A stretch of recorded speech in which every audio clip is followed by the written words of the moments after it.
people say to me, "Oh, well, I'm sure you're fed up with people talking about football to you." I just say to them, look, I love talking about it. Yeah, football has been central to my life, and I got a new football, the white football, and snow was out that day. I remember it well, so we couldn't. I was up the field, as we call it. We had our own little pitch, and it was kind of lost in the snow. But I got, on I have two brothers, and we were all involved in starting the dream. In my father's car going to matches, he had the postman was one of the passengers who was, football was like it was a pilgrimage. You went hours before the game. There was a few stops at pubs on the way. At the time, it wasn't as strict maybe as it is nowadays, but and you got home at 10 or 12 o'clock at night, because there was no Sunday game maybe in those years. So the Sunday game happened in every car on the way home, in the sense of the analysis. And I know myself, if Mayo won, then if you got home before the darkness, you got your football and you went up the field, and like we had created a field there was a famous storm, I think in the early 60s, was it Debbie or something, I don't know, there was a name on it anyway, and our shed was blown apart so we procured some of the timbers and put them in the field. So we'd be Joe Corcoran, or we'd be Joe Langan, or John Marley was a big hero at the time as well, kicking the ball and kicking the winning point. And it's amazing that the energy would bring you up to the field if you got home in time, whereas if Mayo lost, you wouldn't. You'd be kind of in mourning, even though you'd be bouncing back later. But it gave the whole county energy when they won. Croke Park, of course. Well, the first time I attended was the first All-Ireland semi-final that Mayo got to in 1967 against Meath, and that was a special occasion. And then imagine, played in a minor final in 71. I'll never forget running out onto the sward, and it was here I had made it, or we had made it, and whatever. Little did we know that there'd be a lot of disappointments along the way, but at the same time you were part of a journey, and like the bond that a team group keeps over the years, especially especially when you win, obviously, if you win All-Irelands or whatever, but even, if you've played together and won provincial titles or whatever, years later you're still friends with people. And I was retired at the age of 23 or 22 or 23. But again, the GA was my only outlet, if you like, and while I'd be very disappointed, it mean that I threw myself back into the club and became secretary of the club and all that kind of thing. So it wasn't about walking away from the game or from the ideas, except I started refereeing and was doing some inter-county games and so on. But then the management game came up, and that was the next best thing to playing, and that's where it all started. I was a fringe player. I was dropped. I felt it gave me an edge when I got in charge of teams myself. I was asked to manage an under-21 team in 1983, and I put all those things into effect, and we ended up winning the All-Ireland, the first All-Ireland final that was won in Northern Ireland, a replay against Derry. And I suppose that projected me into the management game, and I was senior manager a few years later. But I was putting into effect the deficiencies maybe that I saw in managements that I played on as a player. I wanted to lift the performance levels. The Mayo got to an All-Ireland semi-final against Dublin and lost in a replay in 1985. I was manager 3 years later. Liam O'Neill had been the manager before me. And while the team was getting to the veteran stage or whatever, I felt that there was a big shot in these guys, the Willie Joe Paddens, the Liam McHale's was only a young player at the time. There was Peter Fords and T.G. Kilgallons and so on, and I felt that there was more in them, both as individuals and as a team, and I felt that I was confident in my own, in the ability of, together with my selectors, and one of my selectors at the time was Seamus Daly, who was involved back in the 50s playing with Mayo, but he was a great mentor to me in the sense that, and sometimes it's difficult if he was trainer of the National League team in Mayo that won in 1970, and he was now in kind of under me as a selector or whatever, gave me brilliant advice. He had fair control over the county board as well, so his experience was being used to support me and help me, and I would never have become the manager that I think I came to over the years without his mentoring along the way. I felt that I could bring something different that would make it more professional at the time, and I felt that if you were so organised at that time, you were able to have an edge on other teams. I knew what maybe other teams were doing, and I said, look, I'll do this. We brought in things with the nutrition and the meals, and like I remember when I was a player for Mayo, you went down to the local restaurant after your training. You got food when championships training started, and you got big steaks and chips and club milks, and you were bloated after training, like, so that was one of the things that had changed. My wife is a home economics teacher, so we got the diet sheets done out, and then we had the video equipment and brought different things along the way that made a difference, I hope.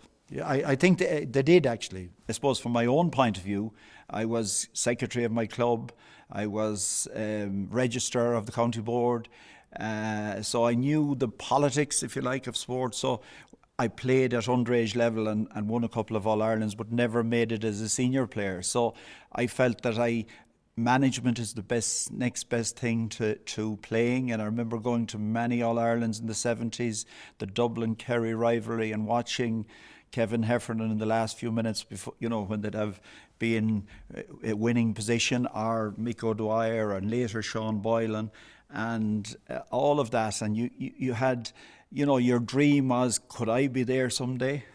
My school journey was hugely important because, first of all, I went back to teach in the school that I was a student in 4 years afterwards. I was asked to train a team the first day I went in, and you're learning the skills.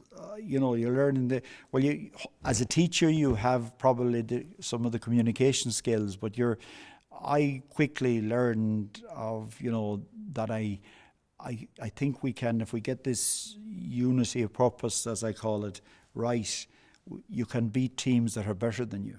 Because, and that was a great thing about when I started management in the 80s.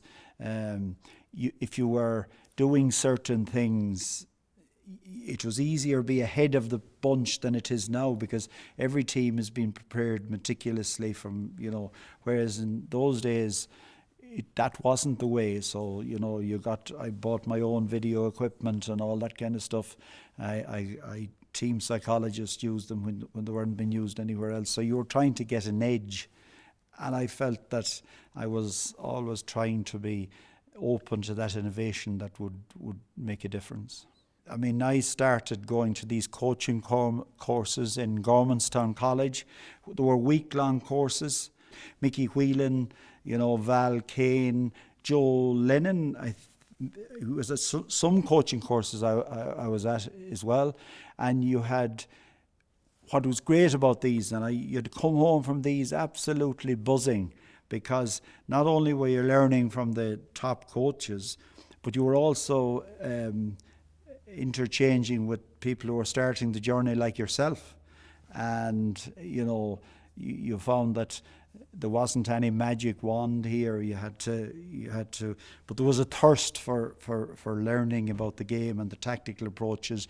Eugene McGee was another one that was very a great thinker of the game as well, you know. So we fed off all of these people when they were, you know, you wanted to be in their place eventually, you know. The role of the manager, the era of the manager came in with Heffernan and with O'Dwyer, and it followed on from them. You had the Sean Boylans, the Billy Morgans, all of those, you know, that were the face of the team, if you like. And I suppose the players, obviously, that they were under them and were winning, were getting a lot of the credit. They often say that the only thing the manager gets is the blame when it goes wrong. But they were the face of the team, and I suppose what you were coming into that time was an era of more publicity as well. So you needed people to give the face of the team to the media and all of that. We went in to see Dublin training. They had beaten Offaly in the Leinster final, and you know, it was gas to see Brian Mullins, God rest him, cycling in. You know, they were cycling into the training. There was no such thing as meals afterwards. The bikes were parked for the most part for the players. I suppose one of the advantages of Dublin, in the sense that they were close to the thing. Kevin Heffernan in his ordinary jumper and clothes, those, you know, doing the sprints and doing the things, and you know, there didn't look to be any magic about it. But obviously, you know, having met him later on, I could see the charisma that he carried. But that was, you know, a great experience to see that up close and personal. You know, the inventiveness of some of the coaches over the years, and you see, that's the great thing about it. You know, you have books with drills in them and all this kind of thing. The best drills you won are the ones you devise yourself, because you know how to explain them better, and so on. So you know, the training and the coaching has to be up close and personal, rather than learned, if you like. Okay, learn it, but have your own imprint on it, and that would be one of the lessons I learned early on. And I think team sport, to be successful, you've got to get that togetherness, where there's no agendas and so on. And you know, I've been on teams or managed teams that have lost games when we were disjointed, maybe mentally as well as physically. But I've been on teams where the unity of purpose is everyone is in this, you know, the big thing before, particularly the big finals. And like I remember, you know, numerous occasions, maybe not as numerous as I'd have liked, but where you had a fair idea that we're not going to be beaten today. And I mean, I would have admired the 3-in-a-row Galway team, but when I met many of them when I went to manage Galway later, you know, they said they didn't train for the National League, except maybe they started training if they got to a National League semi-final. Now, when you have gym programs and nutritionists and all the rest of it, you know, I thought Martin Newell and all of these, Seamus Layden and Mick Reynolds and all of these people were absolute. They weren't human even, you know. But it was a simpler way than it is nowadays. It was a much smaller organisation everywhere, but even though it was a smaller organisation, you had clubs in every parish and every village. So it continued to grow its tentacles everywhere, despite the Ireland was much different, but it has advanced an awful lot. And I suppose that's epitomised, maybe, even though it's an amateur game at the moment, there's very much a professional attitude to it. So that when I was managing teams, even Galway to win an All-Ireland, there was no such thing as kit vans or anything like that. I carried around all the footballs and bollards and so on in the boot of the car, and we actually won the 2001 All-Ireland. There was a new centre of excellence which was beginning to evolve at that time. There was no dressing rooms, so our chairman Pat Egan had secured 2 40-foot containers, and he was a mechanic himself, and he put in the showers at one end, and there was, the other one was used for the food afterwards, so it was great for a team meeting because you were close up and personal. So that people now find it hard where you have backroom teams of 20 or 30 people. At the end of the day, players want to win things. And what you have to do is convince them. I said, look at lads, we're going to have salads, we're going to have brown bread, we're going to have, after training. And you had to kind of set the scene of what the benefits of this were. And you had, people hydration, water, taking on water, not just the day of the match, but continually, flexibility and stretching and all of that. You were getting all that done, preventing injury.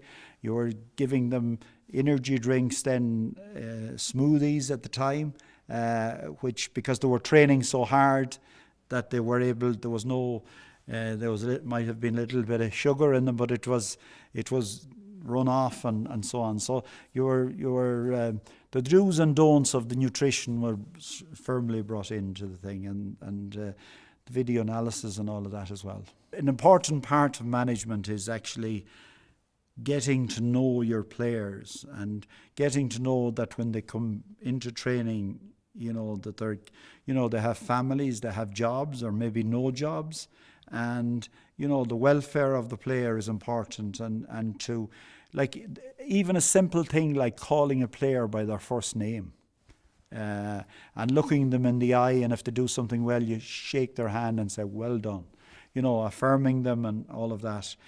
Of course you have to be strict, and you have to all of the rest of it, but what you do is you build up trust by affirming the good things, and then sitting down with the issues that need to be addressed, but in a sensitive way as well. And you get to know your players, and you'd always want to know their families, and without prying, but that you're there for, you understand where they're coming from, because every part of a panel of 30 players has a personal life as well as their sporting life, and you don't want to be, you want to get the best out of them, but you want to be conscious of the demands that they have as well.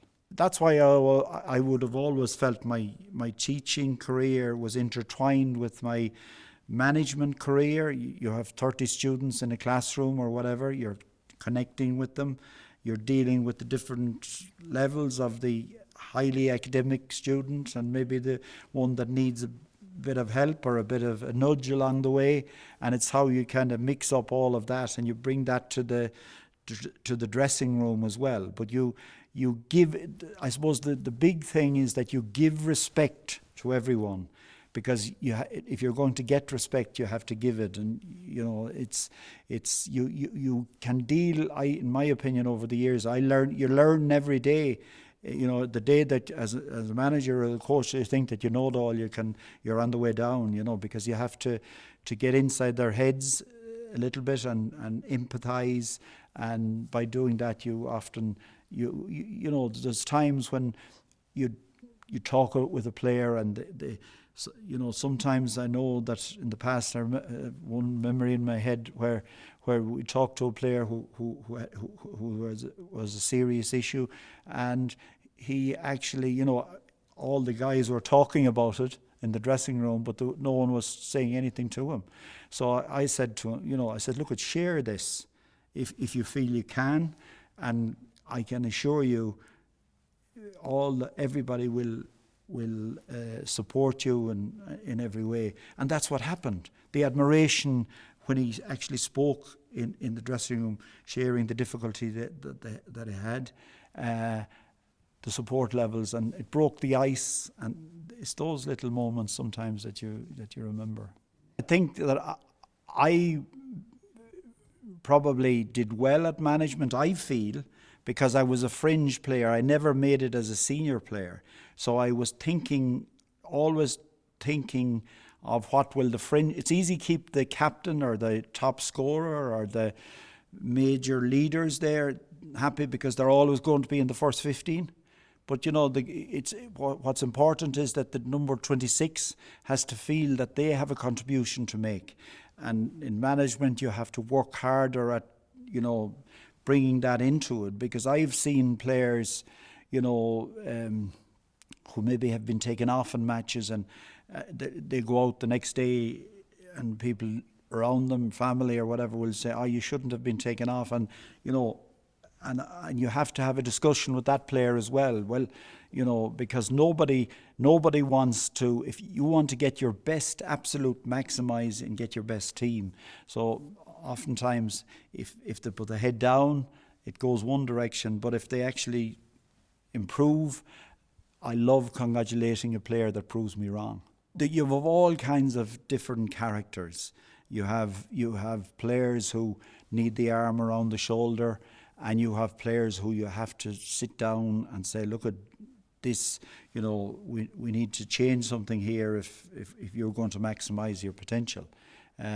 So you're trying, I suppose you're trying to be a bit of a psychologist in getting, the mix right, as it were. So that's the key to it, and it's not a specific science. You make mistakes too, and you make wrong judgments about guys. But the player that is less talented, but maybe putting in more effort, then if it comes too easy to a player, they might take it for granted.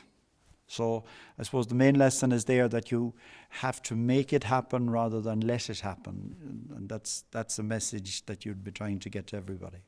I remember in 2001 we spent about 5 hours, myself and Pete Warren and Stephen Joyce, picking the team, and we were training on the Saturday morning and saying, we'll sleep on this because we want to get this right and the tactics right and so on. And so we had this session on Saturday morning, and then we were having a light session on the Sunday morning. And I said, if we're not announcing this, we'll need to be telling some individual players what their roles will be next Sunday, and they need to know that and whatever. So I remember on the Sunday morning going to, a number of players and saying, you're going to be picking up Trevor Giles. I think it was Declan Meehan in that case. Richie Fahey was taking up Ollie Murphy. And each one you went to kind of saying, yeah, that's the one I want. So I went back into, and even I remember Alan Kearns had played all those matches, but he didn't make the final cut because Paul Clancy was brought back in. He had been injured early in the year. I remember Alan going to him, you always go with trepidation when you're telling it's easy to tell the good news. I try and get the bad news out first, so that you can, and you're really sensitive about it. And he says, no problem, I thought that might be the way, but I'm ready if you want to bring me on. So I went back into our selectors and I said, look, I'm going to announce this team today. So I went home, and that time there was no PR much. You got your team printed out, and I got the fax machine going, and the team was announced, because I knew we were absolutely unified in the whole thing, and it's great to have that feeling a week ahead of the big game. You can't afford to sweep any little problem under the carpet, so you have to expose yourself totally to the group, and that is the key to success. And I've found that over the years, that the more that's done, you're drilling down into the real winning part that you get to when your individual excellence. But the individual excellence is one thing, but the collective excellence of individuals excelling, but also playing for the team, and that's the final product. Another way the game has changed. I mean, in my early years in management, my first time at intercounty level was under 21 in 83, and senior in 87 for the 88 championship. That time you trained maybe on the Tuesday and the Thursday and the Saturday, whereas now there's something scheduled every day. There was no such thing. and there was less need, I suppose, for the strength and conditioning, because you had a lot of farmers playing physical workers, carrying the builders and so on, the hod or whatever. Whereas, I remember then in the early stages there was weights brought in, but I remember, it was very amateurish in the sense that there was welding done and bits of iron put together, and so on. And now when you think of the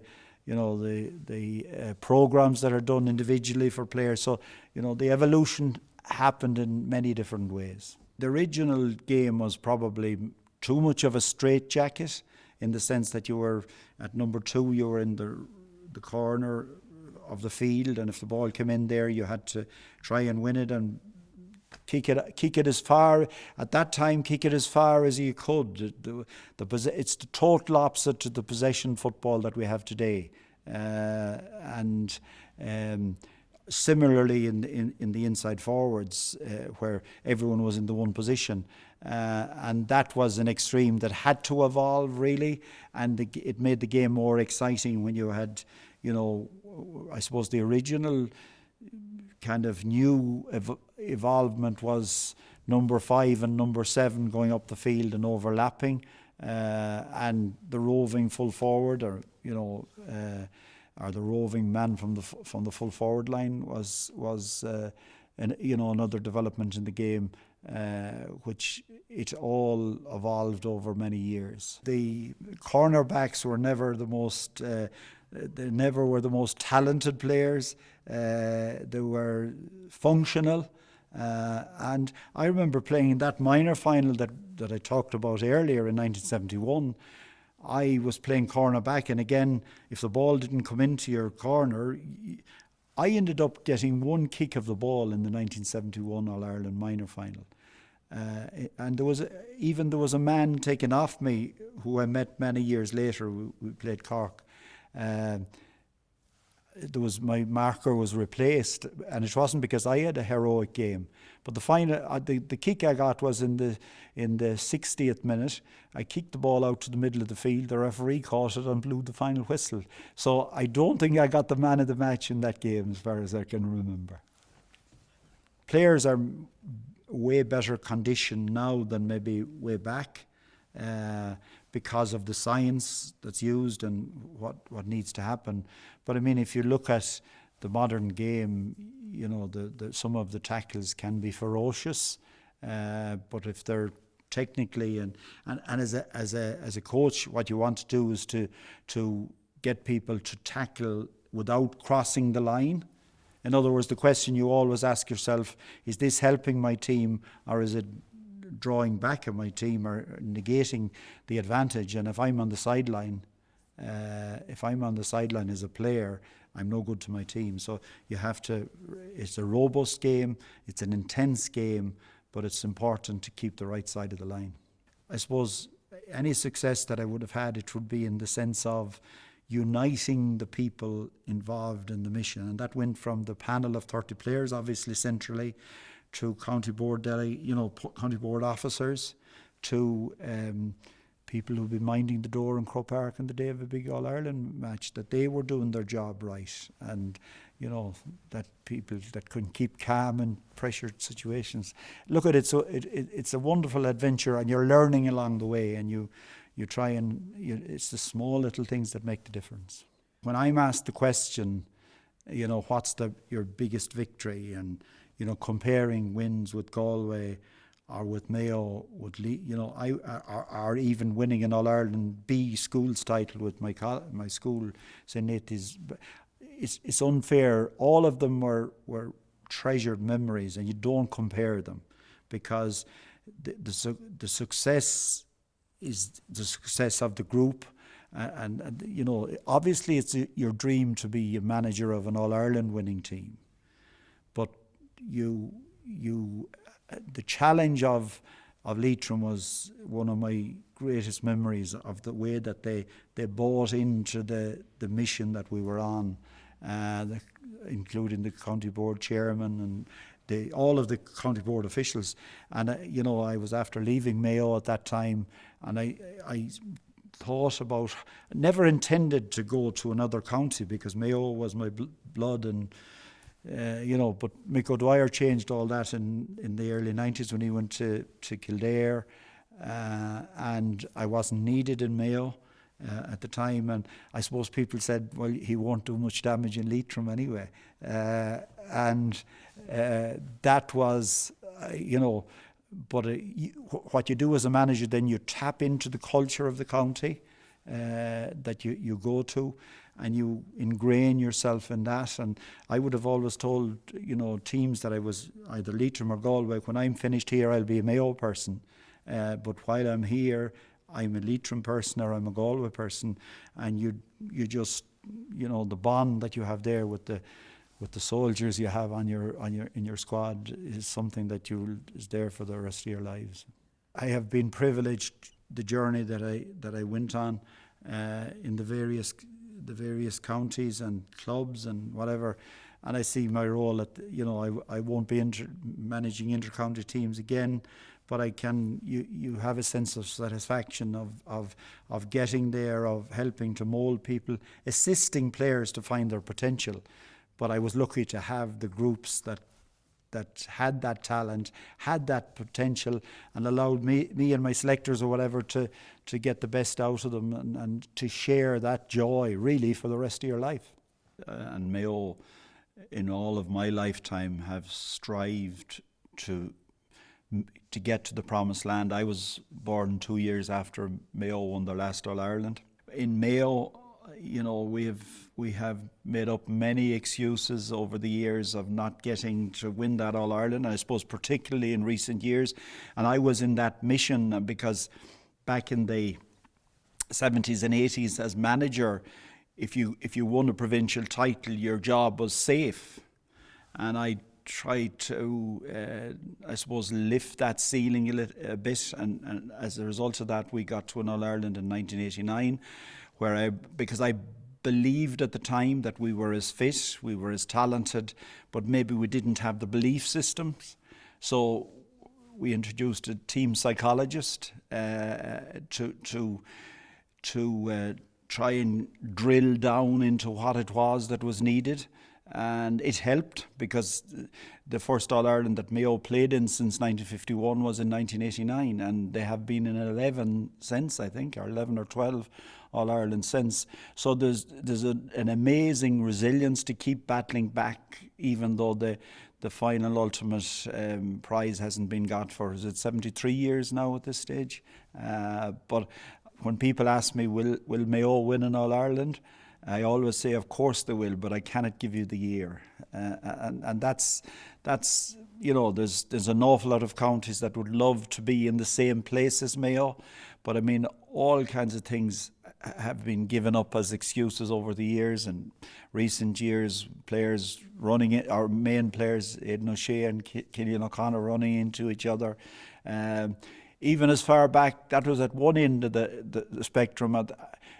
Television was introduced in the 60s, and Mayo played Meath. The three in a row Galway team were eventually beaten in 1967. My first day in Croke Park was going to see Mayo and Meath in the All-Ireland semi-final, and that was some of the early years of, we'll say, that all you had on television was the semi-finals and final, and Mayo were leading, I think, 3 or 4 points to 2 or something. And the television broke down, and when the people, when by the time it came back on air, Meath had got 2 goals. So they blamed the television on losing that All-Ireland, or losing the chance of winning that All-Ireland. So we've gone the full spectrum. But the one thing you can be sure about Mayo, it'll always be coming back for more.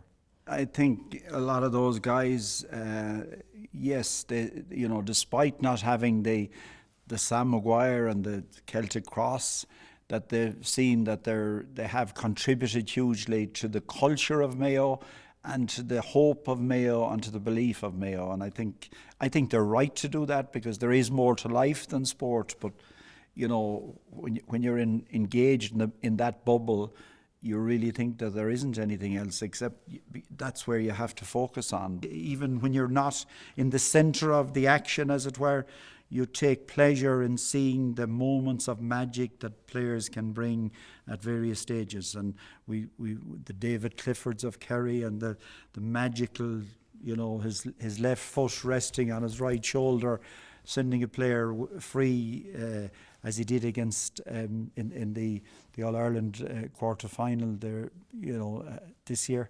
And all of those magical moments. When you see a player like Gooch Cooper, he was injured for some of the campaigns way back, and he's a loss to everybody. You want to see the best players.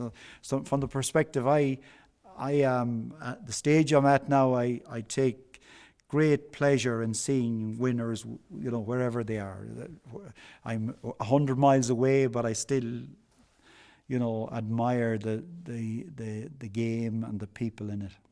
I have been exceptionally lucky, and I'm privileged to have been in a position where I managed my native county. I managed Leitrim, a so-called weaker county, and I managed maybe a sleeping giant like Galway, and brought them back to where they are. When I say brought them back, the manager never brings them back. You don't have a magic wand. You get a group that can bring it back, and I will be eternally grateful for their talent, commitment to do that, and to be even a part of that was made my sporting career. We're all just passing through, and I just try and get that through to players. You need to win as quick as you can, because it's a passing phase. Sport is a bit like the circus, one night and one night only. You have to make the best of it, and I'm sure that's what Dublin used in their recent success as well, and Kerry over the years, because it's fleeting, and that's great. It's cyclical, and teams will come and go. But when you get near to the top of the mountain, it's important to get over that mountain.